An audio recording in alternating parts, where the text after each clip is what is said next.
There are several ways for a father to lose a child, all excruciating. But the dads you're about to meet are suffering a special kind of hellish frustration. One day they have beautiful sons or daughters, and the next day the child is gone, spirited across the globe with no way to make contact. And what follows is a trip into a diplomatic black hole where all that stands in the way of a reunion is the government of one of America's closest allies. Here now is Abby Boudreau for this Nightline Investigates. In a country half a world away, we went in search of these missing American children, some as young as 3 years old.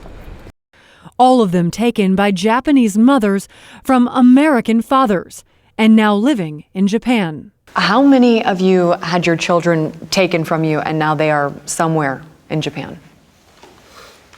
There are currently 140 American children there, cut off from contact with an American parent. I haven't even heard my kid's voice in a year and a half. It's a black hole for child abduction from which no child has ever returned. Paul Toland, a Navy commander, hasn't had contact with his daughter since she was 9 months old. She's about to celebrate her 9th birthday. We went to Japan armed with photos, missing posters, and last known addresses. We found some children hidden in plain sight, like Commander Toland's daughter. Erica Toland was just a little baby when she was taken off a U.S. military base in Japan by her mother. Years after she was taken off the base, her mother committed suicide. And ever since, she's been raised by her grandmother in Japan. We spotted Erica with the help of a private investigator that Commander Toland has had tracking her for years. We wait until Erica's dropped off at school, then we approach her grandmother, Akiko Futagi. Stop it. Stop it. Through our Tokyo producer, we ask her why she won't let Commander Toland see his daughter. He won't come see her. He won't come see her? Yeah. He says he misses her. He says. But actually, he doesn't pay anything. He doesn't pay to bring her up. So you're raising her? Yes. And would you allow him to see her? No. No? Why? But there's no network for money between Paul and me. She accuses Toland of being a deadbeat father. He says he has tried to put money in a bank account for Erica, but her grandmother turned it down. The commander has tried to get the U.S. Department of State to intervene. But we saw firsthand how powerless American authorities are when we went in search of Japanese women on the FBI's most wanted list for parental kidnapping. Reiko Nakata Collins is one of them. We talked to a woman we believe is her sister.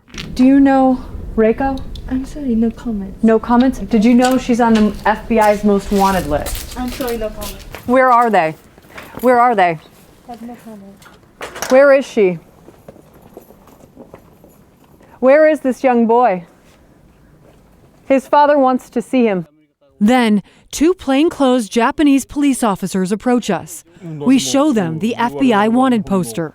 We are the Japanese police, and she's not violating any Japanese law, so she cannot do anything. So because she's not violating any Japanese law, even though she's wanted by the FBI, you're not going to do anything about it? Can't do anything. And it turns out that is true. Japanese law does not recognize U.S. custody orders or arrest warrants, leaving the U.S. government helpless in these situations. In one instance, a mother who admitted to abducting her child sat down to talk with us.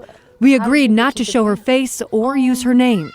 She says spiriting her son out of the States was simple. That was very easier to me. It was easy. Yeah. Scott Sawyer last saw his son Wayne 2 years ago, right before he was abducted and taken to Japan. My concern is for my son. I mean, what kind of life is he having in Japan right now? It's what has he been told about why he can't see his father? Sawyer and his wife had problems in their once happy marriage after their son Wayne was born. She had said repeatedly, I want to take the baby to Japan, and I knew that if that happened, that they wouldn't come back. Sawyer filed for divorce. According to court documents, Sawyer told the judge that his wife was a flight risk. She was ordered to turn over her passport and to not leave the country with their son. Still, during an unmonitored visit, she packed up her apartment and their young son and boarded a plane to Japan. One day later, an email from his ex-wife. It says in part, "Now it's time to start this game in Japanese rules. If you report me to the police, you can't see Wayne." Within moments of showing up at her parents' house, we see her leave the driveway with Wayne on the back of her bike. When they get home, we approach her. My name is Abby Boudreau. I'm with ABC News. We know all about your story, and we wanted to talk to you about But it from you your. know about Yes. his story, you know. She tells us she's happy to talk, and we followed her to a nearby park. I changed my whole life to get married with him. She says married life in the U.S. was difficult, and that her husband refused to let her visit Japan with their son. But he said absolutely no. She tells us once her husband filed for divorce, she felt abandoned. Do you consider yourself a kidnapper? That was at the time. My choices was just two: kidnapper or die. Die. Right. I can't live in Los Angeles. Okay. So you did what you had to do, you felt. And then she tells us exactly what we traveled so far to find out. The judge asked you to turn over your passport. How did you do it? That was very easier to me. It was easy. Yeah.